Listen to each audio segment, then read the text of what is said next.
As a parent, I look at my son as any other child. I look at him as someone who has the ability to actually be a productive member of our society, just like anyone else. His coping skills that he had developed since he was diagnosed as a child who couldn't talk, as a child who screamed and ran and flapped hands and couldn't stand noises, to a child who has done a high school certificate on a mainstream curriculum is huge, and that's all through coping skills and those aspirations that we have of him participating in society and being able to work in society. Families remain often the main and only support structure for some adults, and without families, those adults wouldn't have anywhere near the level of support that they really need to be able to, for example, eventually move into independent living or into employment settings. So we should, while supporting the person's wish to be independent, we should actually strengthen, not devalue, the knowledge and the support that the family have to offer. The impact that having Asperger's had on me during school was the fact that out of a group of girls of 110, I was one of about 6 that got bullied, which wasn't fun. I used to cry myself to sleep. I used to whinge and moan to my parents. So being the oldest of 2 never helped. Never helped. But now that I've actually got a proper diagnosis, thanks to Aspect Australia and a number of other people, it's turned my family's world upside down.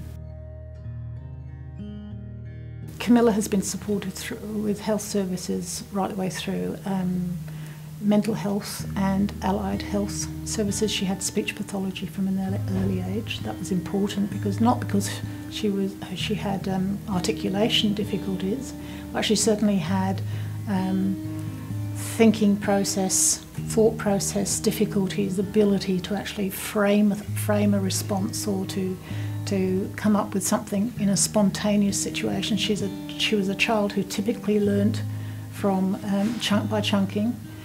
She ended up learning from countless Disney cartoon videos, more than she ever learnt from me. Consequently, she had a very, very good American accent right the way through to about 13. Then she developed her British one. There'll be a point where every child needs external help, therapy, to help them to actually develop strategies to deal with the anxiety levels, particularly in puberty and adolescence.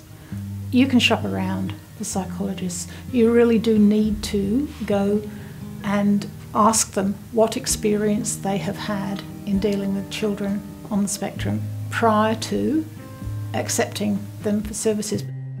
The circle of friends idea works in high school as well, so that there are trusted designated peers who will connect with that child on a daily basis, and they're rostered on, so there's never any pressure on the children to be doing it continually. Clubs. They really, really do enjoy clubs. So clubs that anyone can go to. Teamwork within the school is crucial. It's the most effective tool to help your child. We arranged meetings within the school with all of his teachers. Both myself and my husband would be there at the meeting.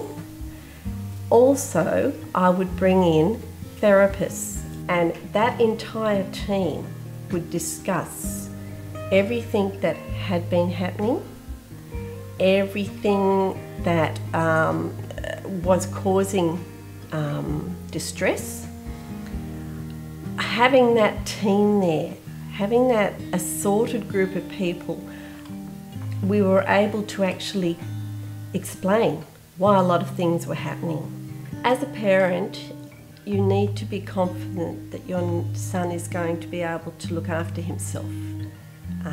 You need to know that there are other people out there who want to look after him.